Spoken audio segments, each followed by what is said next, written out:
So I'd met Trent once before, 13 years ago. We had a cordial argument or discussion for 2 to 3 hours. I had dropped Catholicism in my mid-teens. Trent had converted in his mid-teens. I was already very experienced in debunking Catholics and other BS and coming up with answers by then, so it wasn't a challenge for me. He was writing a book at the time, and when it was done, someone gave me a copy. And when I read parts of it, I realized he hadn't learned anything from our talk. He was still making unjustifiable claims.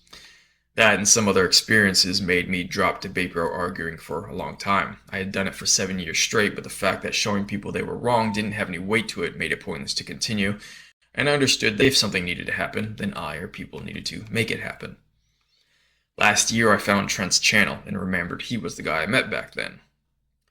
His video that got me to write him was about this modal ontological argument for God's existence. Quickly, the simplest explanation for why it is wrong is that it claims a maximally great being possibly exists but doesn't do anything to differentiate that being from the whole world or universe. To completely shut it down, I only need to say that the maximally greatest being of any given world is the entire world itself.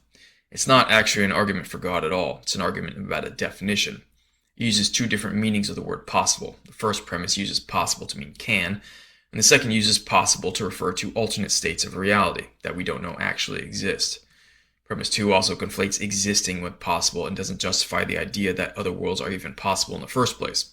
If a world can only be said to be possible, then you can't say any part of it actually exists. And the third premise is flat wrong. If there are other possible worlds and they are different from each other, then their maximally greatest beings would not be the same being and therefore would not be able to exist in every other possible world. And if the worlds are all the same, then there are no other possible worlds and the argument falls apart. Then the last three premises just restate the third in different ways to try beating it into your head that their idea of this maximally great being exists. You can compare their statements with my corrections. Define a maximally great being to be a being that is metaphysically necessary, omnipotent, omniscient, and morally perfect. So Trent and William Lane Craig try claiming that these statements support the idea of God we can have a relationship with or one that is omniscient and morally perfect. Neither relatable, nor omniscient, nor morally perfect, nor any other qualities Christians typically attribute to God are supported by any of this. Additional qualities of this being require more work to justify, which they try to skip over. Like, how do you know that knowledge and morality are things that exist and can be perfected in the first place or maximized? Now, personally, I don't use the ontological argument when I discuss God with atheists because most people think the ontological argument is a kind of semantic trick. They aren't receptive because they already have an antagonism towards this kind of reasoning.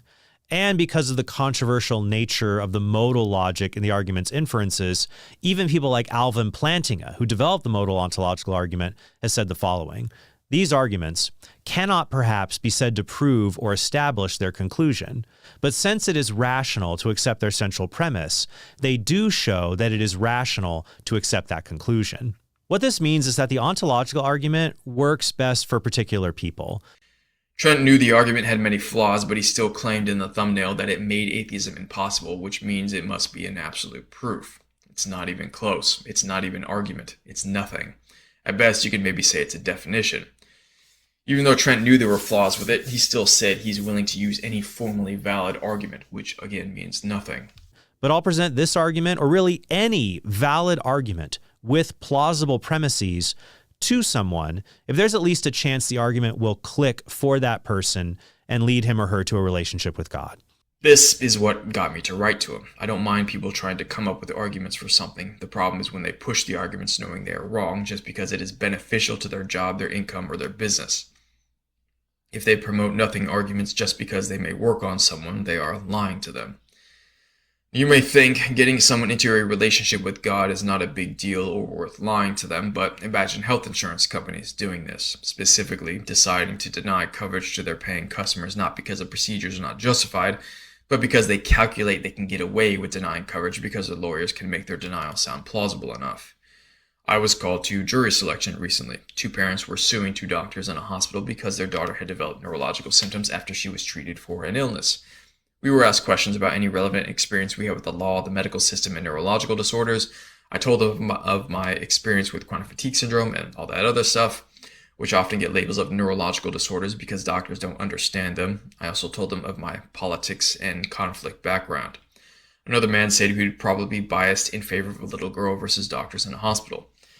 And immediately after we came from our next break, before they even tried to pick a jury, the doctors and hospital lawyers had settled with the parents. And that meant the lawyers were fishing to see if the jury might be favorable to them. That doesn't necessarily mean the doctors and hospital were in the wrong. They could have thought we would have been biased against them. I was actually aware that the girl's parents could have been part of the problem, but ultimately the doctors and hospital made a calculated decision based on risk and not reality. This is how Trent rationalizes this to himself. If a wrong argument may have a chance to work, if there is no drawback or punishment for using it, then he will go ahead and try it. So I sent this email to Trent.